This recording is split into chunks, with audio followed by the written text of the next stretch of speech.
رسالت ہے آقا عالم تیرا پروانہ، اور کھاتے ہیں تیرے در کا، پیتے ہیں تیرے در کا، کھاتے ہیں تیرے در کا، پیتے ہیں تیرے در کا، پانی ہے تیرا پانی، ہاں دانا ہے تیرا دانا، پانی ہے تیرا پانی، ہاں دانا ہے تیرا دانا، تو شمع رسالت ہے آقا عالم تیرا پروانہ، اور گر پڑ کے یہاں پہنچا، مر مر کے اسے پایا، گر پڑ کے یہاں پہنچا، اور مر مر کے اسے پایا، چھوٹے نہ الہی اب سنگے در جانا، چھوٹے نہ الہی اب یا رب سنگے در جانا، تو شمع رسالت ہے آقا عالم تیرا پروانہ، اور سرکار کے جلووں سے روشن ہے دل نوری، سرکار کے جلووں سے روشن ہے دل نوری، تا حشر رہے روشن۔ Assalamu alaikum wa rahmatullahi wa barakatuh. Inshallah you can hear me well. Alhamdulillah. Alhamdulillah. Okay, bismillah, alhamdulillah, wassalatu wassalamu ala rasulillah. Allahumma aftah lana futuh al-arifin wa wafiqna tawfiq al-salihin. Allahumma alimna bil-Quran wa dhikr al-hakim. Allahumma alimna ma yanfa'una wa anfa'na bima 'allamtana wa zidna ilman yuqarribuna minka wa rahmatika ya arhamar rahimin. اللهم لا سهل إلا ما جعلته سهلا وأنت تجعل الحزن إذا شئت سهلا. اللهم أعذنا من شرور أنفسنا ومن سيئات أعمالنا. أسرنا شأننا لا إله إلا أنت أستغفرك وأتوب إليك. نويت تعلم وتعلم ونفعا تفع تذكر التذكير والإفادة والاستفادة والحث على التمسك بكتاب الله وسنة رسوله صلى الله عليه وآله وسلم، ودعاء على الهدى دعاة الخير ابتغاء وجه الله ومرضاته وقربه وثوابه سبحانه وتعالى. I decided to play a nasheed while I'm sending the link because it takes a little bit of time to do that, subhanAllah. And alhamdulillah, so instead of there being nothing in the first few minutes as I do that, this nasheed it's actually really, it's an Urdu nasheed and it's called Tu Sham'i Risālah. Tu means you, Shama it's an Arabic word that the Desis have taken. We've taken a lot of words from Arabic, alhamdulillah. It's really helped me in my studies in Arabic in the beginning. Shama is a candle. So you are the candle of,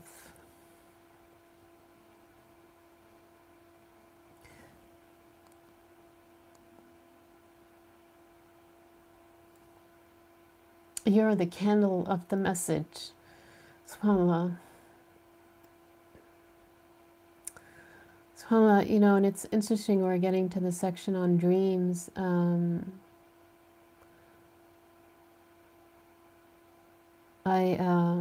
Ka'b ibn Ahbar, hang on, let me, I'm going to move the mic a little bit and see if I can grab the dream story once.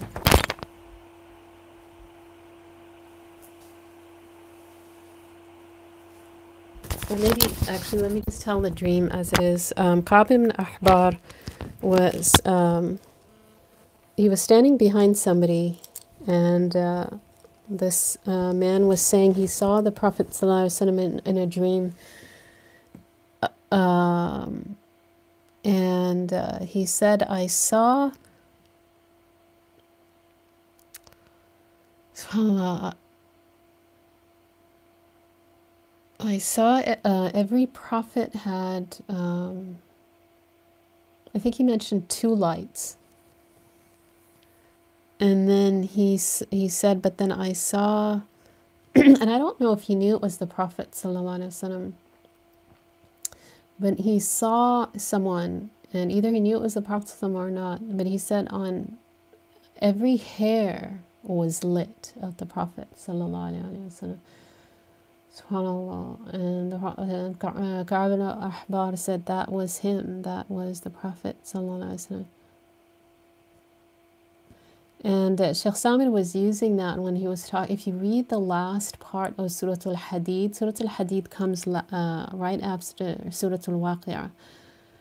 And if you read the commentary on the nur that the Prophet ﷺ has been given, and also because of him, the nur that we're given from being of this ummah, when he was talking about that, he related this dream about, subhanAllah, so it's such a blessing to be from the ummah, subhanAllah. And some of you probably know the story that Sayyidina Musa, when he saw written in the tablet all the special gifts that have been given to us because of the Prophet ﷺ, he kept saying, and Sayyidina Musa is the ulul azm, he's the 5 greatest prophets, right? So he said, Ya Allah, make this my ummah. And the Prophet ﷺ in the other books and in the heavens, he's known as Ahmad, right? And Allah Ta'ala told him that this is Ahmad's ummah. And one of the special traits of this ummah is that the scripture is in their breasts. I mean, people memorize and subhanAllah, and everything related to that. You know, an alim can't really be an alim until they memorize the Quran, because when they, you know, they give proofs, like the usuli scholar, they quote Quran, they quote hadith, and then the other usuli maraji references. And so Sayyidina Musa kept asking, and then finally he said, Ya Allah, make me from this ummah, subhanAllah. And that was Sayyidina Musa, who was from the 5 greatest prophets, the greatest prophet. It's M-I, an easy way to memorize that is M-I-M-I-N. Muhammad, Isa, Musa, Ibrahim, and Nuh. The Prophet is in order. The other ones I don't think I did in order. But that's M-I-M-I-N, Mimin. That's those that are called in Aqidah, they're called the Ulul Azm. SubhanAllah. And that's just it's such a gift to be from this ummah. Alhamdulillah. Alhamdulillah. Okay, so chapter on, so the nasheed is, it's just really incredible. It's very beautiful. Another one that they sang, they talk about how every attribute, this is the month of the Quran, every attribute, every ayah of the Quran is either a hidden or manifest attribute of the Prophet ﷺ. And I remember Habib Ali mentioning something like that. So Allah remove those veils for us as we, especially in this month, as we're fasting, we're doing the fard. There's no way to get closer to Allah except by the fard initially, and then we continue to grow closer to Him through the nawafil, as mentioned, the hadith of Mahabba. That's in Imam Nawawi's collection. SubhanAllah, and I see what Sayyidah Aisha said, that the Prophet ﷺ was a walking Quran, not to be taken literally, obviously, or anthropomorphically, but in that he had perfected all the characteristics, praiseworthy characteristics mentioned in the Quran, SubhanAllah. And sometimes a little bit, what I've done, and this is good to do, and it helps have presence of what we're reading of the Quran, is I write down commentaries, so if I've done whatever seerah I've done, I try to write down short notes next to the ayahs, related ayahs. And so when I'm reading Quran, if I lose concentration, and sometimes even before reading the ayah, I'll read my side notes, and that really helps. Sheikh Salman was saying that in the first, I think he said 9 or 10 juz of the Quran, those are generally Madani surahs, and I can't remember if there's any exceptions, because he said it's a lot easier in the Madani surahs to know, okay, this ayah was revealed here, this surah was revealed, these ayahs were revealed in relation to this battle or this incident. He said it's just a lot harder to do that with Meccan surahs, subhanAllah, and that's another gift also. But alhamdulillah, that's how we start the Quran, is with the surahs that have been revealed in Medina. And so, it makes it a lot easier. So try to do that. Like I came across Surah Yunus, and the word, the two words there, qadamu sidqin, if you go to that, it's probably just 13 or 14. So we're on fast, I think 16 today. So I read it 2-3 days ago.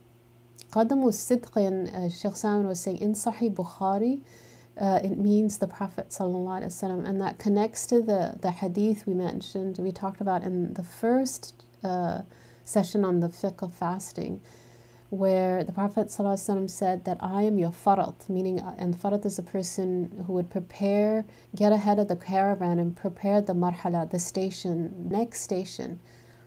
And this is one of the ways they would know the travel distance, and that's how we get the travel distance, is how many, the marahil, the stations they would travel. And so the qadam al-sidqin has to do with the Prophet ﷺ, and it has the same meaning as the farat, the person who gets ahead.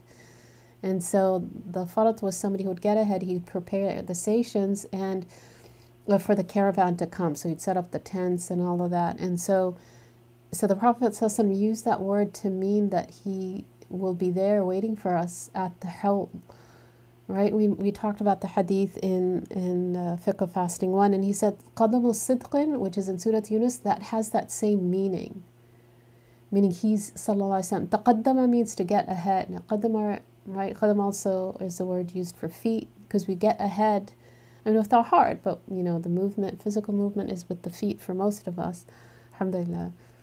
So, subhanAllah, it's just, Allah opened up these asrar for us in this month when, we're fasting, we're trying to empty out our hearts, that with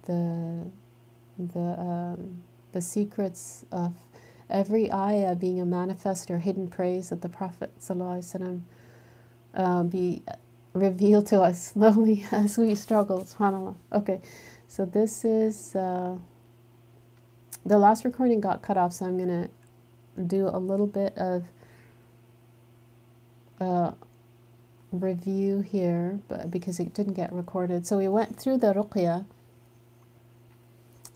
and then the other thing he talks about here, and I just thought, subhanAllah, this is really, really beautiful. And traditionally they had primarily traditional medicine, which is so much better, subhanAllah, than than modern medicine for the most part. So he says if somebody is afflicted with the evil eye, subhanAllah, and you know, people have tribulations. I was asking Sheikh Sadiq about this, because there's a hadith, al-aynu haqq, the eye is true, meaning the evil eye is true. And hang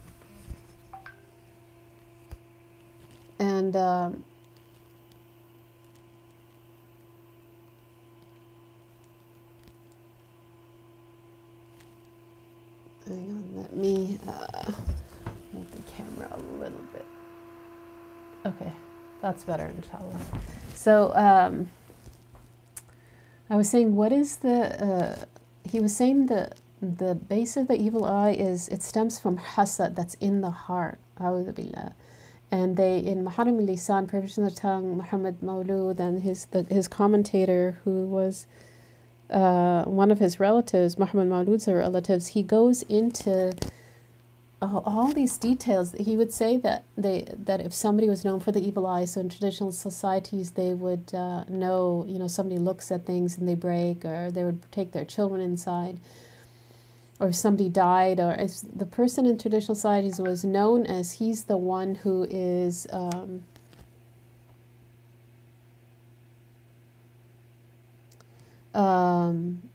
he is the one who is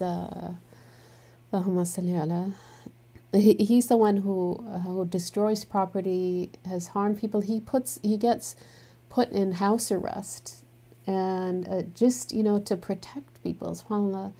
And the qadi can mandate that if it's somebody who's, you know, it's known and people say, you know, he's the one, he looks at stuff and things happen, and they would ask the person who did the a'in, ayn alif hamza nun, the a'in, the doer, ism fa'il, a'in, about what would happen. He would say, there's a heat that leaves my body, my eye. There's a heat that leaves my eye. Sorry, hang on, I'm getting texts that are a little bit distracting. A heat that leaves my eye. I feel it as I, you know, and so it goes to the other person. It's probably, there's so many things we can't see, and but we know they're true, like electricity for the most part. I mean, we can see it sometimes, you know, but so many things that now science is slowly discovering that subhanAllah, the ulama already talked about, and the Prophet ﷺ talked about. So they say that if somebody's harmed somebody with the evil eye, and what they would do, there's treatment for it, subhanAllah. Because, you know, there's the hadith that Allah, well, this is a little bit different. I'll come back to the hadith. He says, what you do is the doer washes his own face. So this is the person who harmed the other person. He washes his own face, hands and elbows. So not the portion between the hands, they specifically say, but just the face, the hands, the elbows, the knees, the toes. He says atraf al-qadam.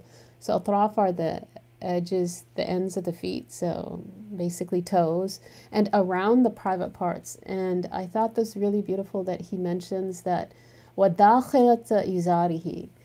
And he says in the commentary, latifatul ishara. He said this is like a gentle indication. Al ishara latifa.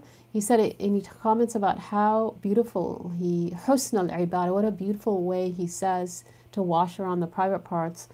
He says underneath the izar. The izar is the lungi, what the Desi say. So it's what and the Prophet was known to have worn it. The Yemenis still wear it. They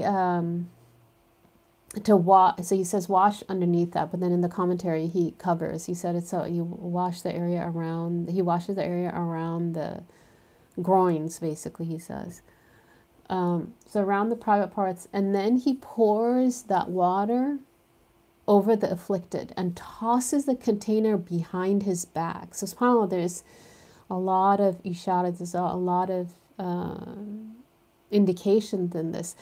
And he says this is ta'abbudi. Ta'abbudi means, so some actions are, we don't know the rational cause behind them. So some of them we do and some of them we don't. For example, when we wash our hands 3 times in wudu at the beginning, the sunnah, Shaykh Sadiq mentioned that you wash them even if your hands are clean. He said it's ta'abbudi. Ta'abbudi means it's غير معقول المعنى, meaning it's not, the rationale of it is not understood. Because otherwise, if your hands are clean, you wouldn't wash them in wudu, in the sunnah at the beginning. But he said it's ta'abbudi, meaning you wash your hands anyway. So he says here, this is ta'abbudi, the reason for doing this. SubhanAllah, and whatever reason they say to flip the container. Some say to pour it from behind and then to flip it, to throw it behind his back. SubhanAllah. So, and obviously it's been tried and tested and it's worked. So that's, I wanted to repeat that. So that's treatment for the evil eye. I mean, unfortunately, we're in an age where majority of people wouldn't, because a lot of hearts have become corrupt. Allah purify hearts. That a lot of people wouldn't admit that they've done anything like this. People would be too embarrassed. But people's hearts were pure and they would admit that they're afflicted with this disease.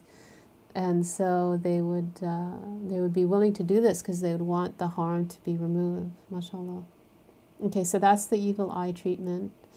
And then we are going to, actually here I wanted to go back to this slide because I didn't, again, it didn't get recorded.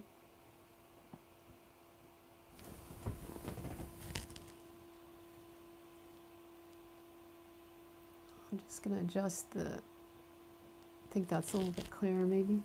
So tamima is another form of treatment. It's using ayahs of the Quran, or names of Allah, and you can wear that. I remember my father used to wear one, subhanAllah, around his upper arm. And he said women in Memphis, or somebody who's in the junub, who's in greater ritual impurity, if they wear it, they need to cover it. So it's the ayahs are protected, and it's fine. Imam Malik said it was fine to wear it. Again, it's with the conditions that one does not believe that the